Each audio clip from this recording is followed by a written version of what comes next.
Hey guys, this is part 2. Action.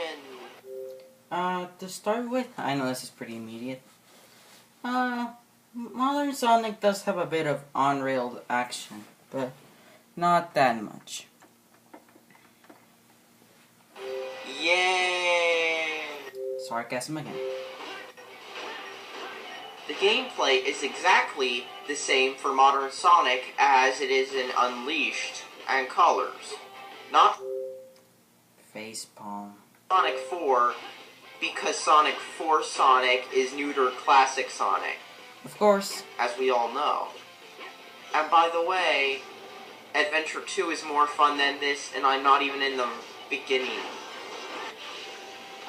By the way, the whole game is designed to be scripted to be played in a certain way. If you don't play it in a certain way, then deaths like this are common. No. How cheap was that death, Tommy Wiseau? It's not cheap.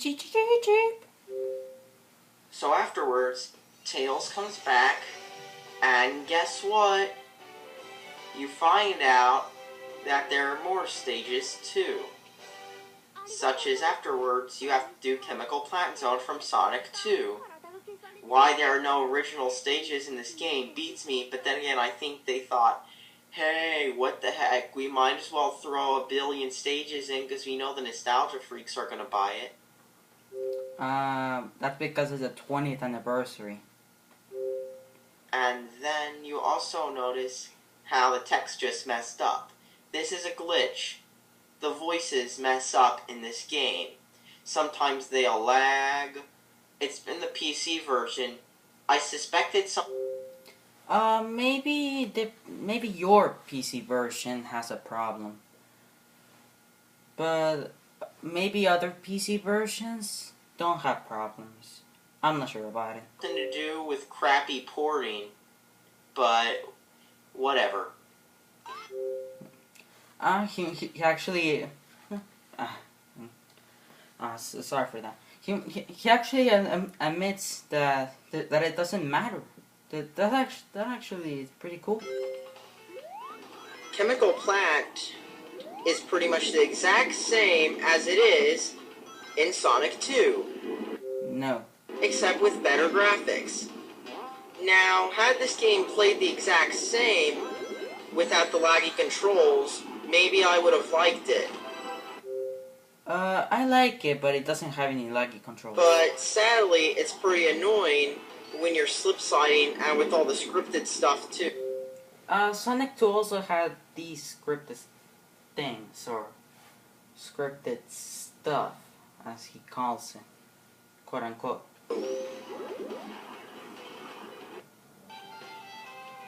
Afterwards, you have to jump through horribly designed platforming levels inside the hub world just to get to what you want, which is the challenges. Actually, then again, once you do the challenges, you don't want them. You have to pick challenges and complete at least one to unlock a boss key to get to the really easy boss battle, and the challenges are annoying. In this stage, you have to run around and have Knuckles stick in certain places and collect all the coins. Remember those annoying Chaos Emerald levels from Adventure? Indeed I do. Yeah, this is those all over again. Except instead of finding them, you have to run in them and be sure you hit it exactly on the point. If you missed it, then you'll fail and you have to dig it. And it gets annoying after a while, especially when the arrow starts pointing you wrong places. The arrow never pointed me wrong. I skipped this one because this one was so annoying, and now I'm going to show you a dip. By the way, enjoy that music because that's the only thing from Sonic 3D Blast you're ever going to see from this game. I do have to admit that. No theme from 3D Blast, the Game Gear games, and other games. In this one, all you gotta do is beat Tails. It's really easy because all you gotta do is boost. It's funny how you say all you gotta do is boost while you're not even boosting. By the way, Did you notice how the music is the only good part about this game? Yeah, that's right. The music is the only good part about this game. You might as well Not really. take the music and put it in a better Sega game, like this.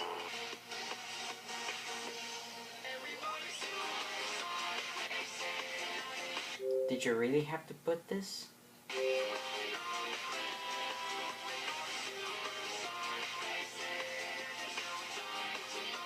Yeah, look at that. They could have put that in a much better game instead of this game. Why does it happen? Why do bad games always have good music? Why? Sonic Generations isn't a bad game at all. So after you complete 3 tedious challenges, 1 for each zone, then you get to unlock the boss battle. Which is pretty much the same as, well, every other Sonic boss battle, except it's... Wait, first you said boss battle, and then you said bass battle? I don't get it. Oh well, doesn't matter. 15 times easier. Just look at this. After a cutscene, we are treated to Death Egg Robot. And then you have to play as Classic Sonic in a traditionally easy boss battle. Just hit his weak spot over and over again, and pretty much you win. That's with almost every boss in almost every game. It's so easy compared to the older Sonic games. And not only that, but you have rings, so it's even easier. That's what they usually do. Once you're done, then you have to fight the final Sonic boss in Sonic Adventure. Well, the boss sure feels like that because you jump around on platforms, collect rings, and have to hit him at a certain time. In this boss, you have to hit it with the bomb. It would have been easier, but the fact that jumping on him is so hard pretty much makes it difficult. It's not hard. It's actually easier than it looks. You just make it look hard. But of course, once you get on it, it's all on rails from here. Afterwards, you then start to do the Dreamcast stages, which are pretty much Dreamcaster. Do you really have to say that? Facepalm. Including Heroes. Why they included Heroes was beyond me, but still. This is Classic Sonic Speed Highway, which is not speedy at all, and pretty misleading for the name. That's because of Classic Sonic. And the reason why it's called Speed Highway is because in Sonic Adventure, starting from then, it was all about speed. It wasn't about platforming anymore. And also involves a remix, which should have gone in a better game, and has the exact same blending in problem. Except this time, you keep thinking what's in the background is in the foreground. See that road? You might think you can walk up on it, but you can't because it's 2D. Why? Classic Sonic can only go 2D, not 3D. Unless it's a loop. That's when you can go 3D. But rather than that, no. Do that stuff if it's going to be 2D and confusing the player. Modern Sonic Speed Highway is almost the same as the original Speed Highway, except this time, it's an Unleashed style. Even though the level was never made for Unleashed style platforming, they still did it anyway. Sort of. I don't have to admit it. By the way, when you start the level, you also get a message telling you about how to use the Lightspeed Dash, a mechanic used only in this level and the Chaos boss battle. Game over. Well, he did die a few times. I don't really remember, but I think that you use it in City Escape too. I don't really remember. I haven't played Sonic. Since Sonic Generations. I was about to say Sonic Adventure. I haven't played Sonic Generations for a while, so I think that you use the Lightspeed Dash, or however you say.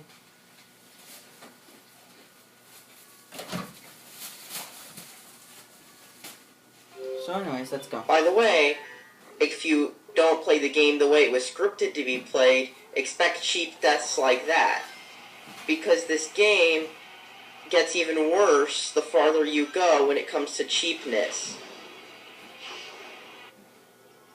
City Escape from Adventure 2 repeats that problem. It introduces yet another new mechanic, the jump panel, which is only used during that level. As you can see, it starts off like Adventure 2's, but later on goes into even more of the annoying Unleashed style 2D areas. Sega, can you make up your mind? Do you want a 3D Sonic or a 2D Sonic? They want to use both. It's gotta be one or the other. They can have an opinion. Just like Adventure 2, there are cheap deaths, except this time, they're even more annoying. The game failed to target that other robot, so I just suddenly died. And by the way... Well, sort of. But at the same time, it was your fault and the homing attack fault. I don't know which fault. That symbol is no excuse for blind spots. What?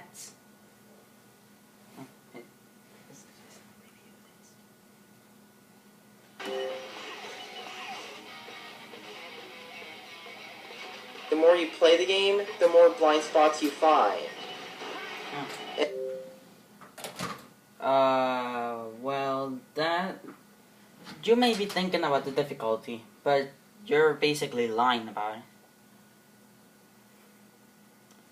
it. But anyways, did you guys actually realize that all of a sudden he was being really good in the game? But anyways, this is the end of part 2 because I'm running out of time. So, see ya. Let's see. Other word. Oh, we actually went pretty far. Comparing to the last part. The last part we were pretty... Anyways, bye bye.